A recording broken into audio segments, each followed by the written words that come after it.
आज उपमुख्यमंत्री म्हणून सुनेत्राताई पवार यांनी शपथ घेतलेली आहे. परिस्थिती दुःखद आहे. अशा ह्याच्यात शपथविधी झालेला आहे. काय भावना आहे? बरोबर आहे. एका खूप मोठी दुःखद घटना घडल्यानंतर अजितदादांच्या निधनानंतर खास करून पक्षाला आधार देणं, कार्यकर्त्यांना आधार देणं, त्यांच्या पाठीशी उभं राहणं एवढ्या सगळ्या भावना वर सोबत घेऊन ताईंनी आज उपमुख्यमंत्रीपदाची शपथ घेतलेली आहे. आम्ही सगळे मिळून मनापासून त्यांना त्यांच्या उपमुख्यमंत्री पदाच्या कालखंडामध्ये त्यांच्या हातून खूप चांगलं काम व्हावं, दादांचे जे अपुरे राहिलेली कामं आहेत ती त्यांच्याकडून पूर्ण व्हावीत अशा पद्धतीच्या सदिच्छा मी या निमित्तानं व्यक्त करतो आणि त्यांना मनापासूनच्या शुभेच्छा या निमित्तानं देतो. काही मंडळी आहेत उभाठावाले, काही नेते, त्यांनी अशी टीका केलेली आहे की भाजप याच्या मागं आहे. इतक्या तातडीनं त्यांना शपथ घ्यायला लावण्यामागं भाजप आहे. अंबादास दानवे असतील किंवा अनेक जणांनी अशी टीका केलेली आहे. किमान अशा प्रसंगामध्ये तरी किमान परिस्थितीचं भान आणि जाण विरोधी पक्षांनी ठेवली पाहिजे आणि या परिस्थितीमध्ये आपण आदरणीय सुनेत्राताईंच्या पाठीशी उभं राहण्याची भूमिका घेतली पाहिजे. एवढी माणुसकी जर विरोधकांना नसेल तर मला वाटतं याच्यापेक्षा दुर्दैवी गोष्ट असू शकत नाही.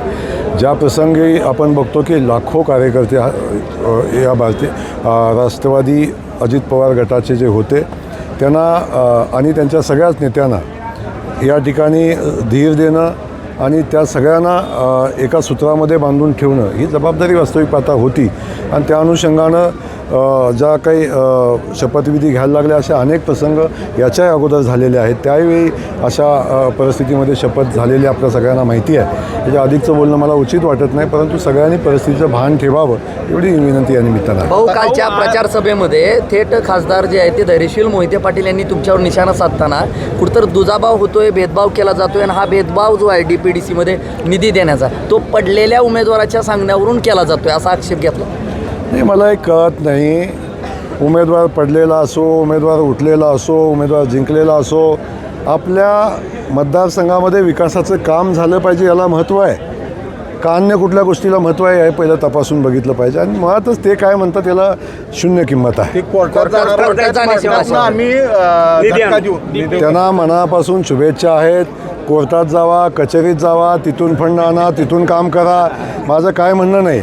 आपण ज्या ठिकाणी आपल्याला जायचं आहे त्या ठिकाणी जावा, पण आपण मतदारसंघामध्ये विकासाचं काम करा. लोकांनी जबाबदारी दिली आहे ते बघा. ह्याच्या पलीकडे जाऊन काहीच करायचं नाही. फक्त विरोधी पक्षावर टीका करायची आणि समोरच्या लोकांवर टीका करून आपल्याला काय साधतंय का बघायचं. पालकमंत्री म्हणून माझी जी जबाबदारी आहे ती मी जबाबदारी पार पाडली. माढा मतदारसंघामध्ये ना इथले आमदार काम करतात ना इथले खासदार काम करतात. या दोन्हींची उणीव भरून काढण्याचं काम या ठिकाणी आमची जबाबदारी आहे. ते काम आम्ही करतोय. त्यामुळे कोण काय म्हणते आज सुतारीची ज्या वेळेला प्रचाराचा शुभारंभ झाला वेळापूरमध्ये त्यावेळी त्यांनी सांगितलेले धैर्यशील मोहिते पाटलांनी की लाडक्या बहिणींना तुम्हाला ज्याच्यामुळं पैसे मिळतात त्याच्यावर सही अजितदादांनी केली होती, त्यामुळे दोन्ही राष्ट्रवादीला विजयी करा असं आव्हान त्यांनी केलं. आणि थेट आता आपण फडणवीस साहेबांचा उल्लेख केला की देवाभाऊंनीच ही लाडकी बहीण योजना आणली. मला आपल्याला सांगायचं आहे, लाडकी बहीण योजना ही फक्त महाराष्ट्रामध्ये नाही, भारतीय जनता पक्षाचं सरकार ज्या ज्या ठिकाणी आहे त्या त्या ठिकाणी लाडकी बहीण योजना आणलेली आहे आणि ती आदरणीय मोदीजींच्या मार्गदर्शनाखाली या देशामध्ये राबवली जाते.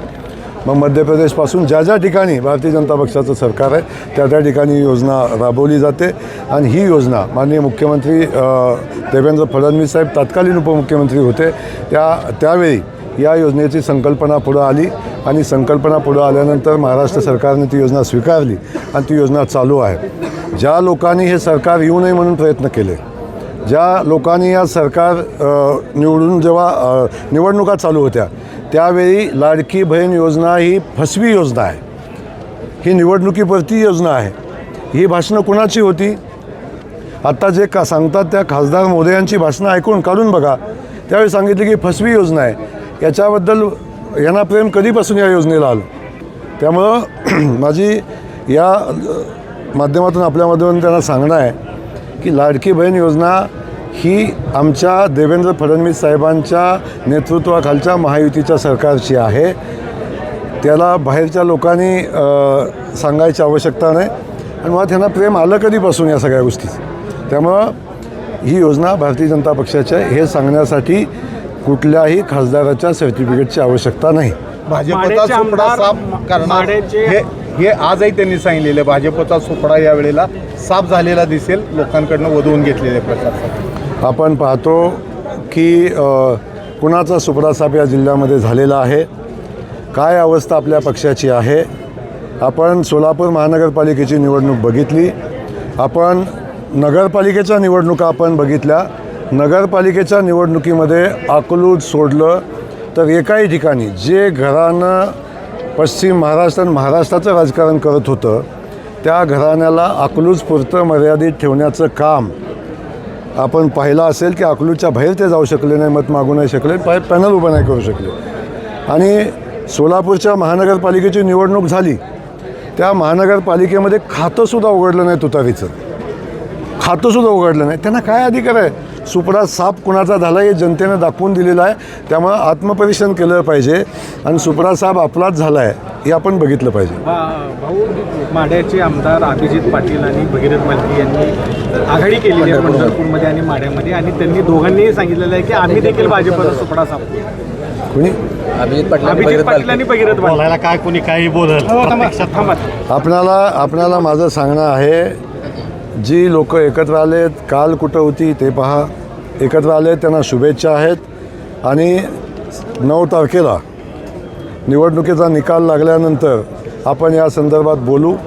कुणाचा सुपडा साफ झालेला आहे याचा आपणच त्यांच्या पुढे जाऊन बाईट घ्या आणि त्यांना विचारा सुपडा साफ कुणाचा झाला आहे. आता भाषणामध्ये रणजितसिंह शिंदे यांनी असं आपल्याला आव्हान केले की दूध संघाबाबत माझ्यावर जे आरोप केले त्याचं निवेदन मी CM साहेबांना देतो.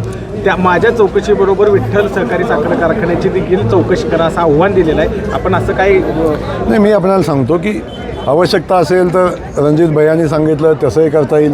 आवश्यकता असेल तर त्याही कारखान्याच्या चौकशीची आवश्यकता भासली तर त्याचीही चौकशी होईल.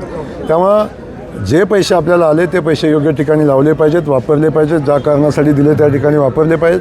त्याचा विनियोग योग्य झाला पाहिजे. जर झाला नसेल तर त्या संदर्भात माननीय मुख्यमंत्री मोदी निर्णय घेतील. भाऊ, शेवटचा प्रश्न ज्या पद्धतीनं पाहिला तर जिल्हा परिषद निवडणुकीमध्ये 2 NCP एकत्र येऊन देखील जे आहे ते माढ्यामध्ये कुठंतर कुरगुडीचं राजकारण झालं गेलं, जे डिजिटल लागले गेले. साठेंचा BJP प्रवेश काय निश्चित झाला का? नाही, मला आपल्याला सांगायचं आहे की भारतीय जनता पक्ष आता निवडणूक लढतो आहे. कुणाचा प्रवेश कुणाचा काय विषय आता कुठल्या चर्चेतला नाही. आता आमच्या पुढं निवडणूक आहे, जिल्हा परिषद पंचायत समितीच्या निवडणुका आम्ही ताकदीने लढतो आहे. आणि त्या निवडणुका झाल्यानंतर कुणाचा प्रवेश घ्यायचा नाही घ्यायचा त्याचा विचार आपण नंतर करू. आज तसा कुठलाही प्रस्ताव आमच्याकडे नाही. 2 NCP एकत्रीकरण काय? 2 NCPचं आता कठीण काळात दोन्ही पवार कुटुंबाचं वाटचाल आहे. तो त्या दोन्ही NCPचा विषय मला वाटतं तो आमचा विषय नाही. त्यांचा निर्णय ते घेतील.